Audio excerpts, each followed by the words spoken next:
You're listening to Three Kitchens Podcast, hosted by Erin Walker and Heather Dyer. Tune in weekly to get inspired and make good food.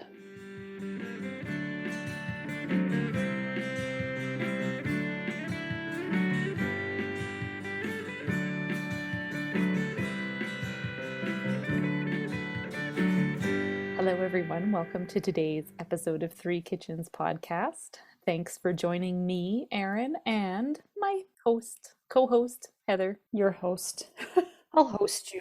Hello. You host me. You host me. I'll play host today. Okay, cool. All right. It really doesn't matter. That's what co-hosting means. Right. There you go. Yeah. A little lesson for you all there. We are experts when it comes to hosting things. Well, we try to be anyway.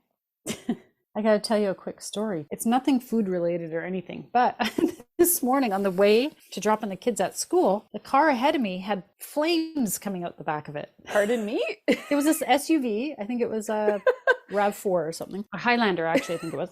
Ahead of me and just left of where I would think the hitch would be, like just kind of left of center. So I'm not sure what would be there. There wasn't like a big exhaust pipe or anything. So I'm not sure what it was coming out of, but there were like flames kind of coming out and smoke. And then it would kind of go out and then it would start again. And I was like, oh my God, look guys, this car is on fire ahead of us. And the kids were like, whoa, so cool. Is it gonna blow up? Yeah, they were just like, oh no, what's gonna happen? And I was gonna get out with the light change. So we bump up ahead to 14th Street and we stop and I like hop out of my car and I go running up to her window and I scared the shit out of the driver. Oh my God. I'd be scared if someone all of a sudden pounded on my window. I didn't, but she didn't see me stand there. So I tapped and she jumped and she like clutched her heart like, oh, and she like fell back like she was so startled by me standing there. And I'm like tapping, I'm like, so she cracks her window and kind of glares at me like, what do you want kind of thing? Yeah. Like, I'm not asking for money. I said, I'm sorry to scare you, but your car is on fire. Like there's fire coming out of the back of your car. And she was sort of calm. Like me being there was scarier than the fact that her car was on fire. She kind of goes, what? And I said, I don't know, your car's on fire. And then I just like, because I didn't want to hold up all the traffic. So yeah, you got to get back in your car. So I just I said, sorry for scaring you. And I ran off back to my car. And then we were all moving around. And the guy in the turning lane hopped out when she came out and came and looked. He hopped out and was looking at it. And she goes back there and she sort of blows on it and waves her hand in front of it. Like she's just going to blow out a match. And like, I was like, good luck with that. I think you need more help than just... It's not a birthday candle. No, yeah. Your car is literally shooting flames out of it. That is... I don't know what happened, but then when I came back, they weren't there anymore. So I don't know. And I came in and told Todd and he goes, well, did you call 911? Because like, that's not right. That should not be happening. The fire department needs to come and like check that out. And I was like, no, there was a guy there. He had a phone in his hand. I'm sure they figured it out. You did step one. And the kids were like, the one was like, well, now I'm really nervous. Like, what if our car's on fire and we don't know it? This could happen anytime. I was like, yeah, I guess it could. She didn't know her car was on fire. So anyway. Why would it be burning from under there? I have no idea. That is an oddity. I know. And it didn't look like an exhaust. That's not where exhaust comes out, in the middle of the back of your vehicle. So I'm not really sure what that pipe or what's there. Well, you scared the living daylights out of someone this morning. I sure did. And then I was like, and then I looked in the mirror and I'm like, maybe it was because I still had like my hair on top of my head from like I didn't do anything with it from bed. And it was like a big disaster and I looked like a fright. Like, so you could have been asking for money. Is what you're saying. She wasn't wrong to be like, yeah, like glaring at me like you just terrified me and you're asking for change. The weirdest things you see sometimes when you're driving. So if that was you, if you're listening, you never know. And your car was on fire and a strange, scraggly looking person came to your window this morning and scared the daylights out of you. I'm sorry. Sorry about your car's that. Okay. Fun. Okay. That's a crazy story. Mm-hmm. Now I'm going to tell you about French onion soup. Oh, well, but that's a great segue. I've made French onion soup quite a few times at home, and I quite honestly like it. When our children were little, we called it French noodle soup, and we told them that the Oh, onions in there were special French noodles so that our kids weren't like, ew, these are onions. And then they figured cute. out over time that they were actually onions that went into the French noodle soup. I like that. If you're not lying to your kids when it's convenient for you, you're not parenting right. There's my What even advice. are you doing? Take advantage of the naivety of your children when they're young. That's right. So French onion soup is generally, I make it just by frying up a whole bunch of onions, and then you add in your broth and your seasoning, you cook it for a while, and then you serve it in a bowl with a piece of toasted bread and usually like a Swiss cheese or a Gruyere cheese on top. Oh, it's warm and bubbly, and it usually burns the roof of your mouth if you're impatient like I am because you're so hungry.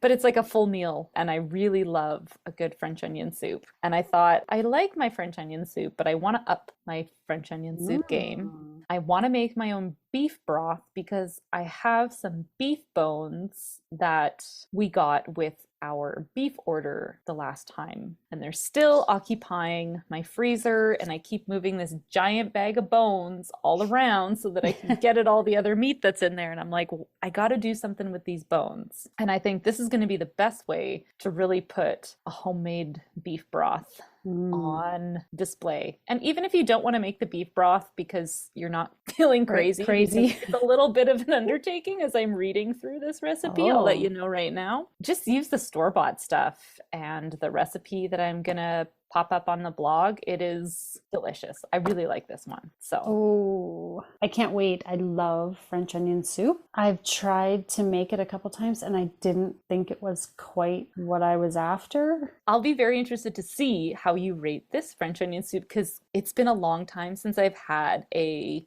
not cooked by me French onion soup. So I don't even know how this compares to anything out there anymore. So this is just what I like. So hopefully y'all like it too.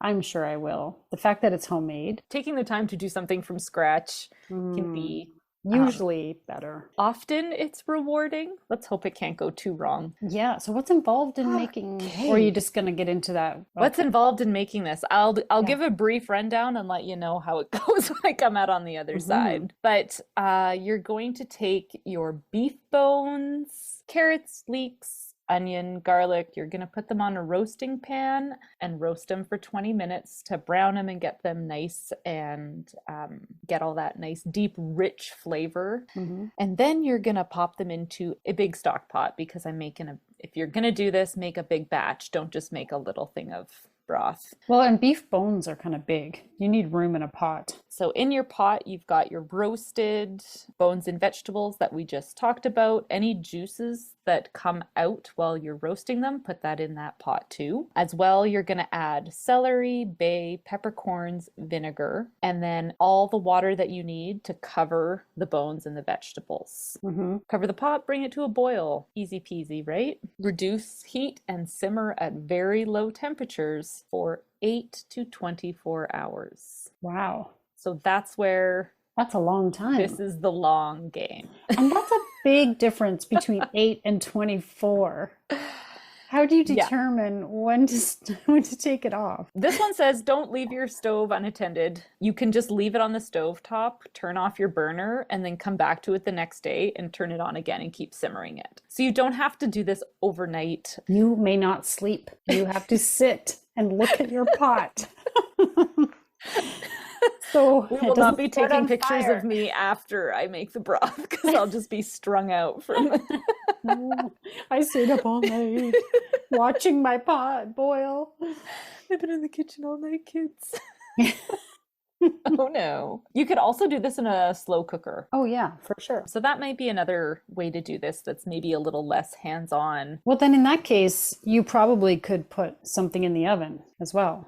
Oh, totally. You wouldn't want a burner, an element or a flame going unattended, but you could have your oven on low. Yeah, absolutely. Look at us just mixing up the methods here. There you go. We just see we're also experts at winging changing things up. So it says the longer you simmer it, the better your broth will be. And so something that I've come to understand from beef broth is that if you simmer it for a long enough time, you're going to start breaking down the gelatin that's in the bones, and your broth will actually like congeal into a jelly when it cools. And that is apparently the sign of a good broth. So if your broth, after you strain it and put it into your jars and let it cool, it turns into like a gelatin, you're winning. Even though you've strained it. Oh, how interesting. It'll be a liquid when it's warm, but as it cools, it'll become this like thick gelatin. And so you've really extracted a whole bunch of goodness out of those bones. Yeah. We'll see how that goes. I don't think this is something you're going to do every day. But the best part of this is if you've got a whole bunch of broth that you make, you can keep this in mason jars in your freezer for years, I would say. Not that you will, because it's probably going to taste delicious and you'll gobble it all up and then be like, oh, my broth is gone.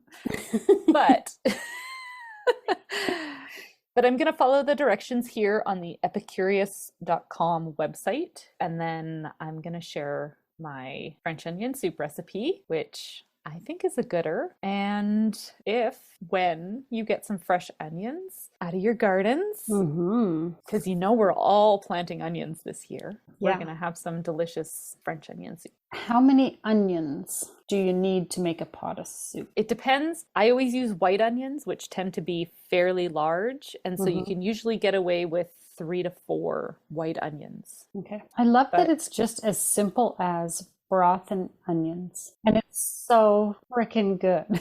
Like it's so delicious and it's so simple. It gets better the longer you cook things. Much more flavor is going to come out of it. So I think the key to this is just low and slow and better methods that will bring you better flavors. And it's not that much stuff that goes with it. I think I put a bit of Dijon and some thyme in it. And you want those onions to be like soft. They almost like melt in your mouth. Like they almost kind of just fall apart when you take a spoonful of soup. You don't want to be like crunching onions. So you have to make sure, like that's the reason you're going to cook them a long time, nice and slow. So they're super like soft and melty almost. Yes. And you don't want a sharp onion, like a raw onion. Everybody knows they're sharp and like, woof. That's when you get like the kid saying, I don't like the onions. Yes. When you cook them to the point where they're just like sweet and soft and delicious, then they're like, oh, this is a noodle? Yeah. Even when they know it's not a noodle. At this age, they know it's not, but they're like, oh, I like onions this way. Exactly. You know? Yeah. Like you may not like a raw onion on your hamburger, but you like a nice, melty, cooked onion in a bowl of soup. Oh, I can't wait. And and the topping makes the soup, like the bread or sometimes it's croutons that you get I don't know, depending where you go and how it's made. So generally for making that bread, you butter and toast both sides of a baguette or a French bread. But I do like your idea of like croutons. Maybe I'll do like chunky bread squares, and then you put it on top of your soup, and you grate your Gruyere cheese that you like to use, and then you just broil it in the oven until it starts to bubble and sizzle, and then you kind of dig through that.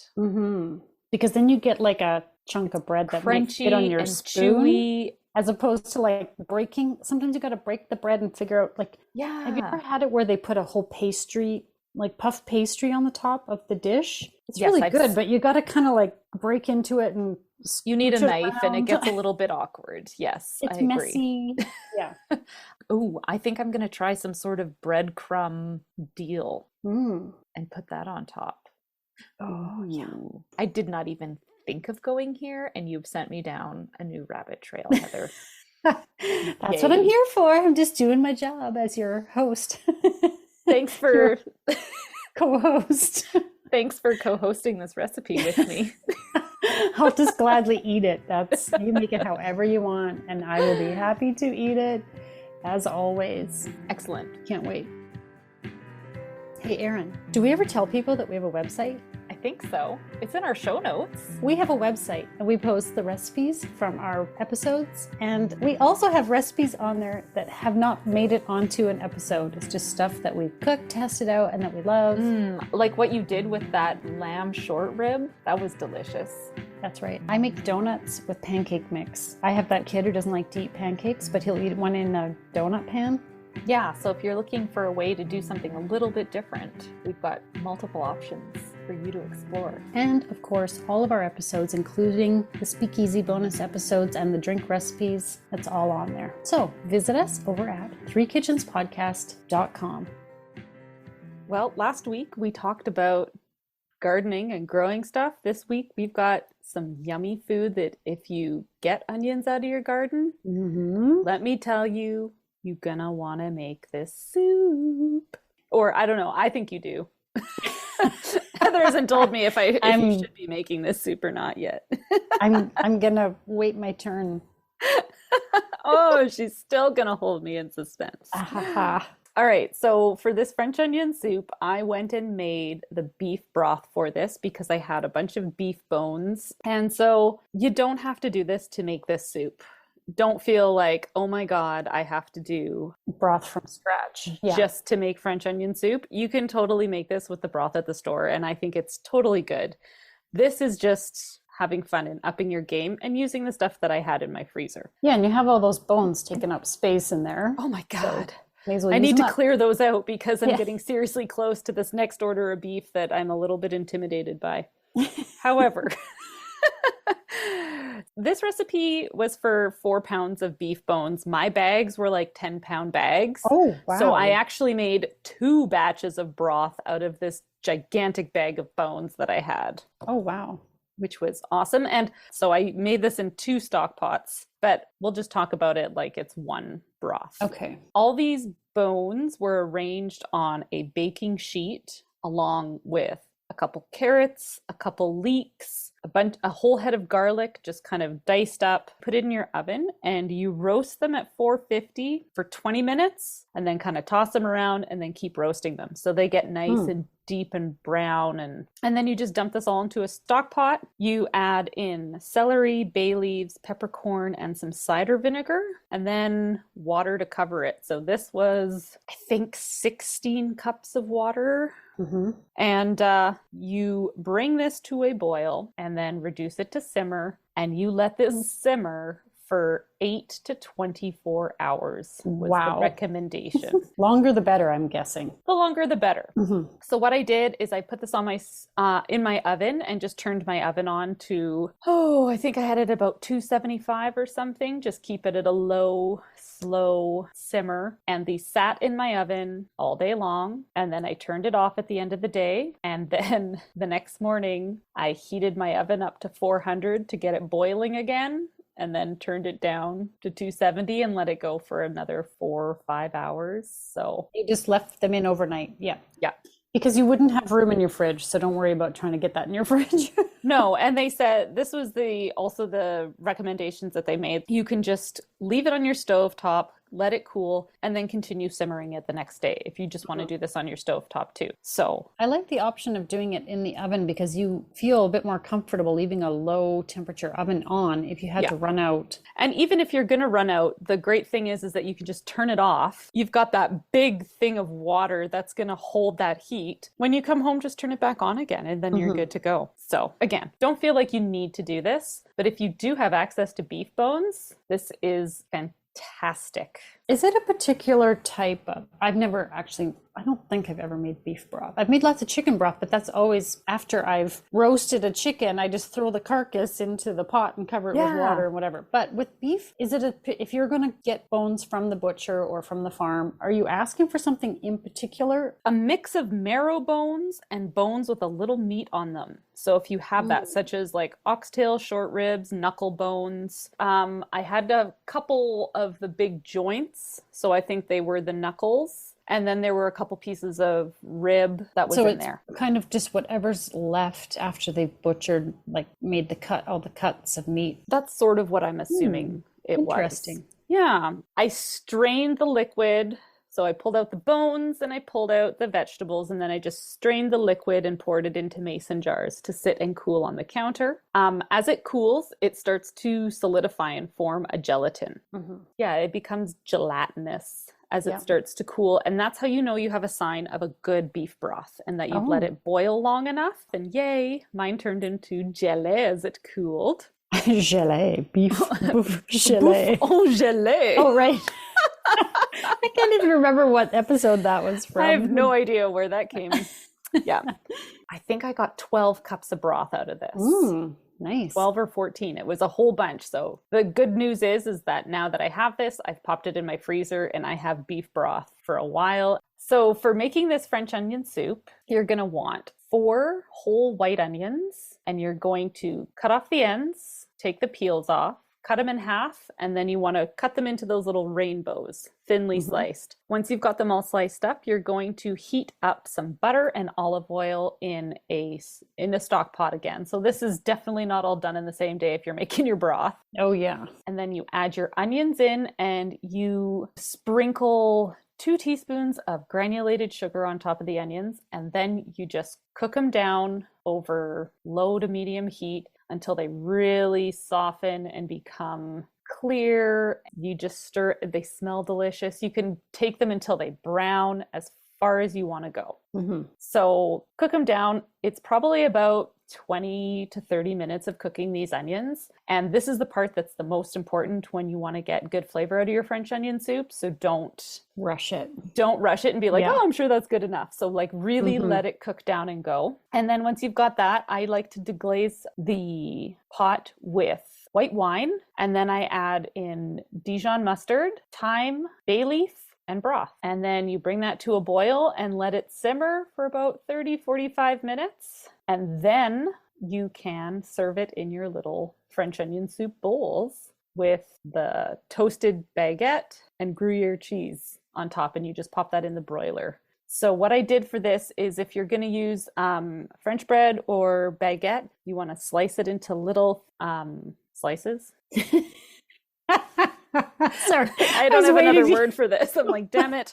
There's a word, I think. Cut it into little slices of bread and brush each side with olive oil, and then either pop them in your toaster or broil them on both sides until they get brown and crispy, because you don't want to put them in untoasted or they're just going to soak up all the moisture from your soup and be soggy bread, which is kind of no fun. I did this and then I took that out and just diced up each slice of toast into fairly large size croutons, and then I sprinkled this on top of the soup. I had Gruyere cheese that I sprinkled over top, and then you broil it under the broiler until it gets all bubbly and delicious, and then take it out and eat it. And be really careful with touching your soup bowl because the handle is hot. And don't you always find too that the soup itself is really stinking hot because it's underneath? So you have hot soup and then you're put it under the broiler and it's like the whole thing is just smoking hot, which is what you want, but you have to be careful. It's that hard part where you're like, oh, I can't wait to eat this. And then you're like, I can't eat this. I keep burning my mouth. Yeah. You got to be careful. The patience involved in eating French onion soup is the hardest part. But it also makes it really great because you're taking your time and you're really enjoying. You can't eat it fast, so you have to enjoy it. Yeah, I don't think there's much more else. My review? Miss Heather, to say. Oh, this was just delightful. It was so good. I love that the broth was like light. Sometimes a store-bought beef broth can be kind of rich and dark, which is what you want for some things. But for this, I really appreciated that, like when you put your spoon in, you almost be like, what kind of broth is this? Before you tried it, because it's a lighter colored, lighter flavored, like it was not a heavy broth, which I really appreciated. It's usually a darker color when I cook it with store-bought broth. So I was surprised by the lightness in the color. And maybe it would have been darker if I would have just boiled longer. Yeah, maybe. But I thought it was really delicious, and I liked that it was kind of a lighter broth. And the onions to me were like perfect because they were soft and cooked, but they weren't brown. Okay. And I like a caramelized onion, but I think in the soup, I prefer it before they get to that dark brown caramelized stage. So I would suggest anyone who wants to make this to do what Erin did and cook them slow so they don't turn crispy or brown on the edges. And don't go as far as to get them dark brown and caramelized. Yeah. For some reason, it works better in the soup. I think so too. I think it becomes too like heavy tasting too. I think that caramelized onion is just, you can't eat as much. It's just so, it's intense, right? Yeah. But I really like this, and it is slightly sweet, I guess, because, you know, the onions are sweet. You put a little sugar in them when you make them, and I liked the sweetness, but it wasn't too heavy. And those croutons with the cheese on top, that what I love about the croutons, and we talked about this before you made it. This was your idea. I've never done this before. So I loved this suggestion so much, and as did my husband. So thank you, Heather. You zhuzhed up my French onion soup. Yay! And then I got to eat it. Yeah. The reason the croutons work is because you can scoop one crouton on your spoon and not have to like break the bread and try to get it have this weird awkward moment of eating this bread and this hot soup, and it's all in your face and burning your mouth. Yeah, it is so, it's a nice spoon size, nice big crouton though. Don't go too small. The bigger ones stay crispy a little longer. Oh, it was so delicious. I can't wait to make it, because I've made French onion soup before, but I don't think it was this good. And I don't know if it was because it was store-bought broth, but I might try your recipe with the store-bought broth and just see. That's how I've always made the differences. And it's always been a family favorite. And so my husband was like, oh wow, this is really good with the homemade broth. And I said, is it so much better that I should always make it with homemade broth? And he said, no, I don't think so. So I might not notice. Good recipe, either or. But get a good broth, I would say. And maybe a low sodium. If there's a low sodium option, just so you can control how much salt you put in there. Yours was not at all salty. I thought it was nicely seasoned.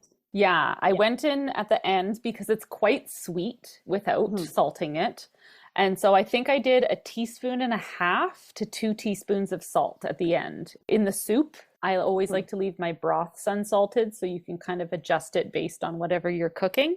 But in the soup, I did add salt at the end, and I just kept adding a little bit more. Yeah, went with that. So we also had talked before about what kind of alcohol you potentially use to deglaze this. And I think the white wine was perfect. So yummy. Yeah. It says white wine or red wine are the recommendations in this one. I think it was your sister who recommended a Marsala. I could see that being really good. Yeah. And that would add to that sweet, rich flavor that the soup has. And a red wine would be more rich too, I think. And maybe that's also where you get that kind of deeper color. Maybe. I really liked it with the white wine, but I actually prefer, like, if I'm going to cook with wine, I love white wine with onions, white wine with mushrooms. That. Yummy. Totally. Oh, good. Ooh, this is so good. This is one of my favorite soups, because I found this recipe years ago. I think it was from a Chatelaine cookbook, and I've just kind of made little additions and changes over time as I've customized it to our family's flavors. And yeah, I love this soup so much. So good. Now we want to make it. So if you grow your own onions, everybody, now you know. And that's when it's the best. Karen will assure you they're easy to grow. I'm going to try growing them maybe in pots. We'll see. Yeah. But onions also grow well in pots. So if you've got flowers, the great thing is because they don't have a huge greenery up top and all their stuff is downstairs in the soil, and your flowers are kind of the opposite. They've got everything up top and small roots downstairs. You can pop onions into a lot of your flower planters or wherever else you've got space. And as long as the squirrels don't dig them up, take a bite and toss them onto your sidewalk. Little jerks. You can have some homegrown French onion soup. Yum. Thank you for making soup. I also really enjoyed your little French onion soup pots. Oh, aren't those the cute little pots with the handle? And it even says on the outside French onion soup. Like, I don't know where or how I came across those, but I love them so much. I don't have such a thing. I'd have to use a ramekin or I don't know what. Well, next time you make it, just let me know. You can have I have 4. You can have my set of pots. Cute. So cute. And now for the fine print. Join us over on the socials, Facebook, Instagram, YouTube, and on our website at threekitchenspodcast.com. And remember, when you like, follow, subscribe, and review, it helps more people find us. Thank you so much for listening. Shit. Just don't ask me any questions. Just keep talking. Okay.